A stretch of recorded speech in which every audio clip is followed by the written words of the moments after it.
Bismillahirrahmanirrahim. Alhamdulillahi Rabbil Alamin. Wassalatu wassalamu ala rasulina Muhammedin wa ala alihi wa sahbihi ajma'in. Të gjitha falenderimet, të gjitha lavdrimet I qofshin dhe I takojnë vetëm Allahut Gjelle Shanuhu. Salatët dhe salamat qofshin bi Muhammedin a.s. bi familjen e tij, shokët e tij, dhe mbi të gjitha ata të cilët e trasojnë rrugën e tij deri në ditën e fundit të kësaj gjithësie.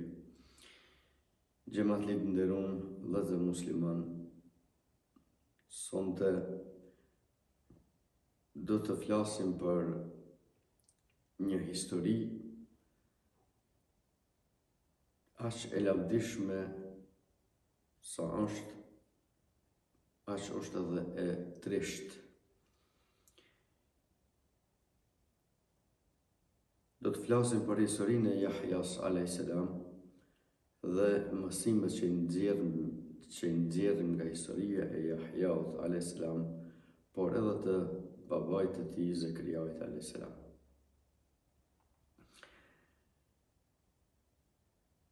E përmenda sa është e lavdishme, është edhe e trisht apo e trishtuar, sepse edhe Jahjau a.s. I kishte një përfundim sikur I ati I tij, ku të paudhët e mbytën një pejgamber të tyre që Allahu Gjelle Shanuhu e kishte dërguar që t'i kthej në rrugën e drejtë. Fëmijëria e Jahjas kaloi krejt e ndryshme nga ajo fëmijëria e moshatarëve të tij.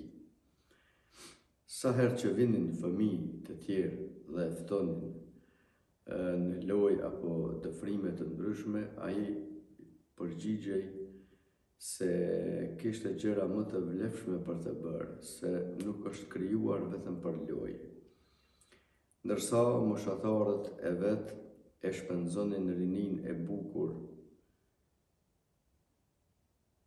rinin e bukurin e moshës, mes vete në të këqija dhe në të frime pa vlerë, ai ruante me devotshmërinë, ndershmërinë e pastërtinë e karakterit të tij. Shumica e moshatarëve të tij mbledhnin kafshë të ndryshme për të I maltretuar dhe për të u dëfryer në lojrat e tyre, ndërsa Jahja a.s. kur haste në kafshë të cilat ishin të sëmura apo të uritura, ai I merrte dhe I ushqente dhe I shëronte, ndërsa veten e mbante me fruta apo edhe me barnishta të thata. Që në moshë shumë të vogël, ai ishte tepër I dhënë pas të mësuarit dhe pas dijes. Kur u rrit dhe e arriti moshën e pjekurisë, Zoti I tha: "Shtrëngoje librin me gjithë fuqinë, o Jahja." Pastaj I mësoi atij shumë gjëra dhe e pa të denjë për një shpirt të madh, të mrekullueshëm, plot me dashuri. Tashmë edhe ai ishte I bashkuar vargut të profetëve. Në faltorën e tij në Jerusalem mbante ligjërata nga më të ndryshmet dhe nga më të pëlqyerat, të cilat I mbante me sinqeritet, duke I këshilluar njerëzit në formën më të mirë të mundshëm dhe në formën më të shkëlqyer. Që në moshë të vogël, Jahja kishte një aftësi të mrekullueshme për të zgjidhur në mënyrë shumë bindëse çështje e mosmarrëveshje të ndryshme mes njerëzve. Gjithashtu ishte shumë I aftë për t'i sqaruar ata në çështje të ndërlikuara të besimit dhe për t'i këshilluar me saktësi në rrugën e drejtë. Pejgamberi Jahja a.s. nuk u martua asnjëherë. Gjithë jetën ja kushtoi adhurimit në rrugën e Zotit. Gjithë kohën e kaloi duke I mësuar njerëzit për besim në Allahun xhaleshanuhu dhe se si të adhurohet. Jahja e kaloi jetën sa në Palestinë, sa në Siri dhe në Jordani, duke ftuar pa pushim njerëzit të adhuronin Allahun xhaleshanuhu të vetëm, të hiqnin dorë nga besimet të cilat nuk kishin temel e të përgatiteshin për ditën e gjykimit. Luginat e Palestinës jehonin me zërin e tij, malet e Siris gjenin jetë me frymën e tij që kumbonte shpalljen. Majat e Jordanis përcillnin ftesën e tij drejt shkretëtirave të paanë. I dërguari Jahja a.s. braktisi qytetin dhe nisi të jetonte një jetë prej eremiti nëpër male e shkretëtira. Mbi trup mbante rrobat e leshta. Ushqimi i tij ishin gjethet e barishtet që gjente përreth. Etin e shuante me ujin e lumenjve. Thërriste pa pushim njerëzit të i afroheshin Allahut xhaleshanuhu, se dita kur do të dëshmoj gjithçka nuk do ishte as pak e largët. I ftonte ata të pendoheshin për mëkatet e të ruheshin prej tyre, sepse kjo ishte rruga e drejtë. Zëri i tij jehonte gjithë ata që dëgjuan thirrjen e tij, vrapuan të dëgjonin nga afër fjalën e tij. Moria e njerëzve që vinte ta dëgjonin ishte aq e madhe sa ai u vendos në brigjet e lumit Jordan. Vendi ishte Magtash.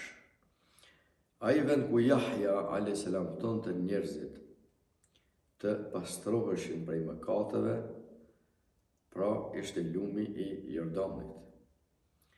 Pasi lante me ujin e lumit trupin e njerëzve që vinin të pendoheshin, pejgamberi Jahja a.s. i këshillonte ata që edhe mbrëndin e tyre ta pastrohen duke u penduar dhe duke i u kthyer Allahut xhaleshanuhu. Me mira njerëz që vinin nga Jerusalemi, Eriha, Siria e nga anë të tjera, u pastruan me duart e lumtura të Jahjas a.s. e mbushën shpirtin me fjalën e tij dhe pendoheshin me sinqeritet.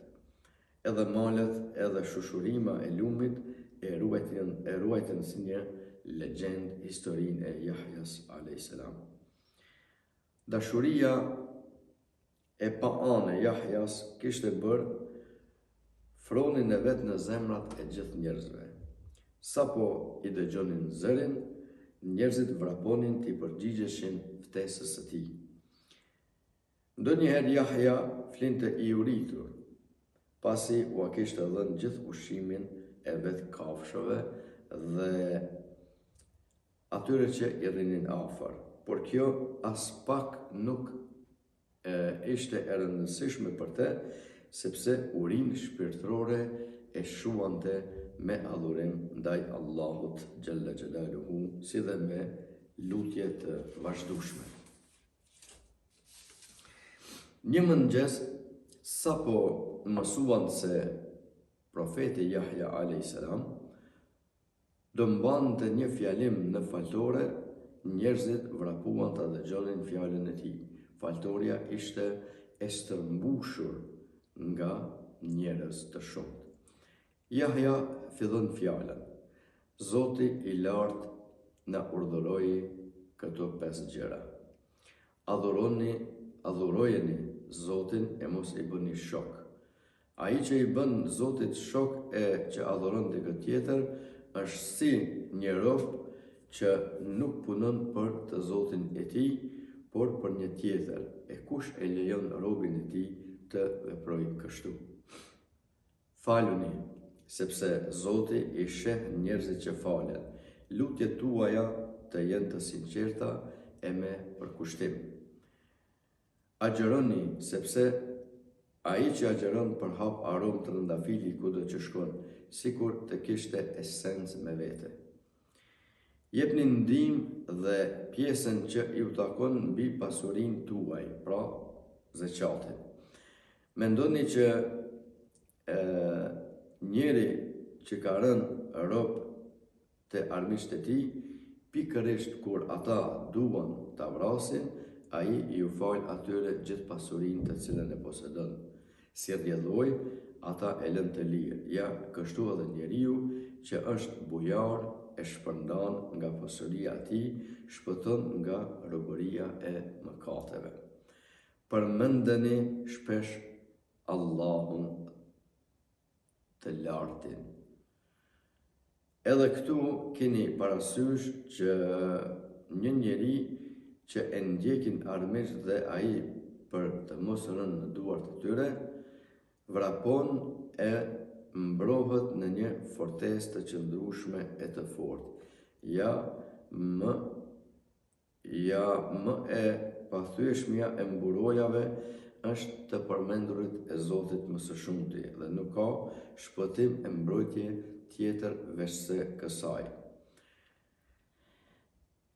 Kështjella e ndërthuar si një fole shqiponjash në majën e thëpisur të malit Makirus në Jordani, do dëshmonte një prej ngjarjeve më të turpshme e më barbare të historisë.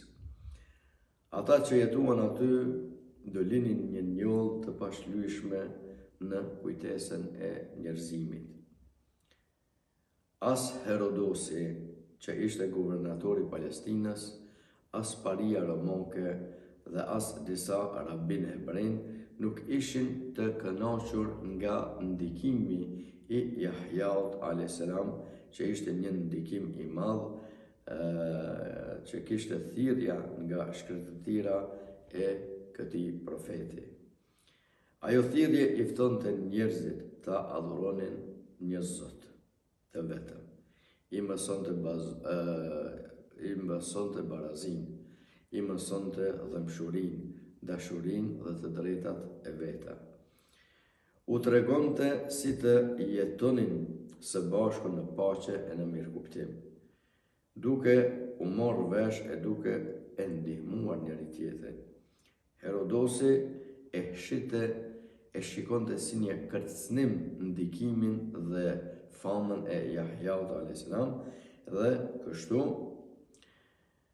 dha urdhër që ai Jahjai pra të burgoset dhe të lidhet në pranga, ku me këtë urdhër edhe e futën në qeli. Profeti Jahja a.s. e ndryn pikërisht në një prej qelive të kalasë Makirusit, ku mbi shkëmbinjt e thëpisur nuk shihej veçse deti i vdekur. Për të parandaluar zemërimin e njerëzve që e donin atë shumë, lejuan që të vizitohej kohë pas kohe nga nxënësit dhe të afërmit e tij. Në fakt, Herodosi e linçonte veten para popullit si një besimtar hebrej i devotshëm, por në fakt nuk nguronte as pak të bënte ato çka besimi i ja ndalonte. Aq sa një ditë kur kishte shkuar për vizitë në Rom, grabiti dhe mori me vete gruan e vëllaut, Herodian, si dhe vajzën e saj, Salomin. Dhe bashkë me ta u kthye në Palestinë. Pa kaluar shumë kohë, me gjithë reagimin e njerëzve dhe klerikëve, vendosi të martohej me Salomin, e cila njëkohësisht ishte edhe mbesa e tij, pra vajza e vëllaut. Ajo ishte një grua e etur për pushtet dhe për pasuri, prandaj i vlente shumë një martesë e tillë. Për të mos rënë shumë në sy të popullit me mënyrën e shthurur të jetesës, ata vendosën ta kalonin më të shumtën e kohës në kështjellën e Makirusit, aty ku syri i njerëzve nuk do t'i shihte se si dëfrehen dhe jetojnë. Një ditë, Herodosi urdhëroi Jahjan që të vinte. E sollën me zinxhir në këmbë e me pranga në duar. Atëherë Herodosi i kërkoi Jahjait a.s. që ta shpallte ligjshme martesën me Salomin, pra me vajzën e vëllaut të tij, të cilën bashkë me nënën e tij e kishte grabitur nga Roma. Përgjigjja e profetit Jahja a.s. sy pa trembur ishte e thjeshtë dhe e qartë. Kjo grua është edhe mbesa e jote, prandaj ndahu menjëherë prej saj, se ajo nuk është e lejuar për ty. Herodosit i mbi gjuma, serioziteti dhe drita që e rrethonte Jahjan ja kallte datën. Urdhëroi menjëherë që ta largonin Jahjan prej atje, kurse Salomit i lexohej në sy urrëtia që i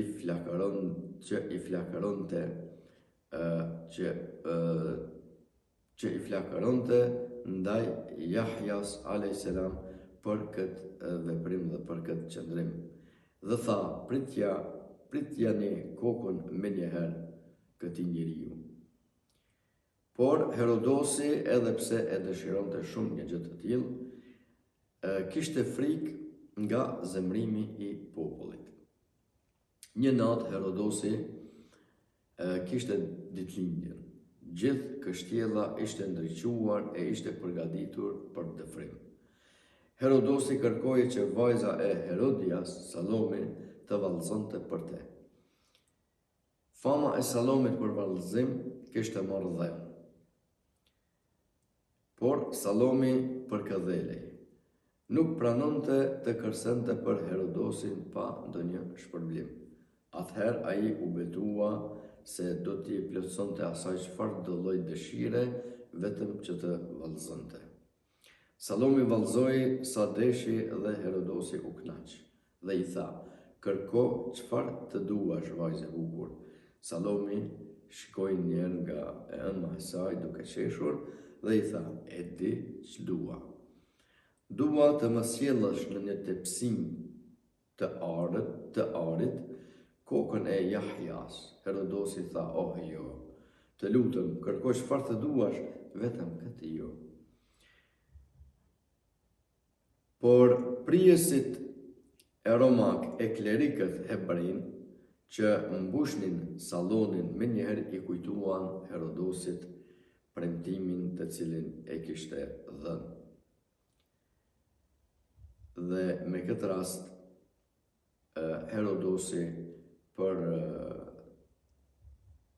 ta ngritur veten në pozicionin e tij për një keqbërësi, për një autoriteti, për një mendjemadhi, dha urdhër që me të vërtet të i pritet koka Jahjas a.s. Dhe pas pak mbi gurët e kalas së makirusit rrithte gjaku i një të pafajshmi, i një profeti, ndërsa shpirti i Jahjas a.s. drejtohet drejt të lartësuarit, pra drejt Allahut xhalla shanuhu. Historia shënonte një tjetër krim të izraelitëve. Ashtu sikur kishin vepruar me të atin Zekerian a.s. duke e vrarë pas një faj, ashtu vepruan edhe me të birin e Zekeriait a.s. pra Jahjan a.s. duke e lënë sërish njerëzimin pa udhëhecin e kohës, profetin udhërofysin e vet. Pas krimit, nxënësit dhe pasuesit e tij morën trupin e Jahjas dhe e quan në Damasku edhe e varrosën. Mësimet që nxjerrim nga historia e Zekerias a.s. dhe e Jahjas a.s. Besimi i palëkundur në mëshirën e Allahut, edhe pse Zekeriaja a.s. ishte plagë dhe gruaja e tij sterile, ai nuk e humbi shpresën në mëshirën e Allahut xhalla shanuhu. Allahu xhalla shanuhu thot: Zekeria i lutët Zotit të tij me një lutje të fshehtë. Pra, besimtari nuk duhet ta humbas shpresën sepse Allahu është i plot fuqishëm mbi çdo gjë, edhe kur shkaqet njerëzore mungojnë. Lutja e sinqertë dhe e përulur pranohet. Zekaria a.s. lutej në heshtje me sinqeritet dhe për ulësi. Allahu ja pranoi lutjen dhe i dhuroi Yahyan a.s. Lutja e përulur, e sinqertë dhe qëndrueshme është më afër pranimit. Fëmia është amanet për vazhdimin e fesë.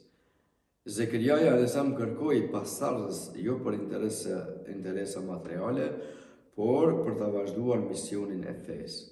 Pra, edukimi fetar i fëmijëve është prioritet, jo vetëm trashëgimi materiale.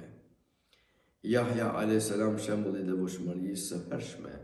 Kurani thot për të, ne i dham atij urtësi që fëmijë. Ai ishte i butë, i mëshirshëm, i pastër nga mëkatet dhe i përkushtuar në adhurim. Pra, devotshmëria nuk nje apo nuk ka moshë. Edukimi i hershëm formon personalitetin e besimtarit. Butësia, morali i lartë dhe respekti ndaj prindërve. Dhe ishte i mirë me prindërit e tij, thot Allahu xhalla shanuhu për Yahyan a.s. që ishte i mirë me prindërit e tij. Mirësjellja ndaj prindërve është shenjë e madhështisë shpirtërore. Thirrja në të vërtetën kërkon qëndrueshmëri. Yahya a.s. e thirri popullin e tij në moral dhe pendim, edhe pse përballej me padrejtësi. Pra, e vërteta kërkon guxim, durim dhe qëndrim parimor. Përfundimi i bukur për njerëzit e mirë. Të dy janë përmendur me lavdi dhe nderim në Kur'anin e Kerim, si robër të sinqertë dhe të devotshëm. Pra, mësimi nga kjo pikë është se jeta e përkushtuar në bindje ndaj Allahut përfundon me nder në këtë dynjë dhe në ahiret.